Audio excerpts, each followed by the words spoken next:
தப்பே செய்ய மாட்டான் அப்படின்ற ஒரு மென்டாலிட்டியில் இருக்கிற பிஸ்னஸ்மேன் எப்படி கீழே விழுந்தாங்க அப்படின்றது சில கேஸ் ஸ்டடி பார்ப்போம். என்ரான் சொல்லிட்டு ஒரு பெரிய அமெரிக்கன் கம்பெனி. அந்த கம்பெனி வந்து அந்த இண்டஸ்ட்ரிக்கு அவங்க இருக்கிற அந்த தொழிலுக்கு அவங்க தான் வந்து பெஞ்ச்மார்க்காகவே இருந்தாங்க. ஆனால் அவங்க அந்த ஒரு கர்வத்திலையும் அந்த ஒரு அரகன்ஸ்லையும் அவங்க எப்படி விழுந்தாங்க அப்படின்றது இந்த ஒரு கேஸ் ஸ்டடியில் சொல்கிறாரு. இவர் சொல்கிற ஒரு கேஸ் ஸ்டடி நம்மளால் இம்மீடியட்டாக கனெக்ட் பண்ண முடியும். ஆக்சுவலாக இன்றைக்கி நெட்ஃப்ளிக்ஸ் வந்து ரொம்ப ரொம்ப பாப்புலர். இந்த வீடியோ பார்க்குற பெரும்பாலானவங்க நீங்கள் எல்லாருமே நெட்ஃப்ளிக்ஸ் சப்ஸ்கிரைபராக இருப்பீங்க. ஆனால் நெட்ஃப்ளிக்ஸ் வந்து ஆரம்பிக்கும் பொழுது அவங்களுக்கு ஒரு மிகப்பெரிய காம்படிஷன் இருந்தாங்க, மிகப்பெரிய ஜெயிண்ட் இருந்தாங்க. அந்த கம்பெனி பேர் வந்து பிளாக் பஸ்டர். அவங்க வந்து ஒரு வீடியோ ரெண்டிங் கம்பெனி. டிவிடி சிடியில் வந்து வீடியோஸை வந்து ரெண்டல் கொடுக்குற ஒரு கம்பெனி.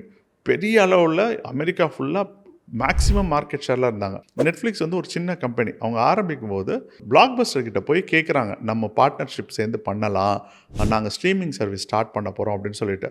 அவங்க கேட்ட அந்த ஆஃபரை பிளாக் பஸ்டர் வந்து அவங்களுடைய அரகன்ஸ் என்னென்னா, நாங்கள் தான் பெஸ்ட்டு, எங்களை விட யாருமே சிறப்பானவங்க கிடையாது, நாங்கள் தப்பே பண்ண மாட்டோன்ற அந்த ஒரு அரகன்ஸில் அந்த ஒரு சின்ன பிஸ்னஸை வந்து நெக்லெக்ட் பண்ணிட்டாங்க.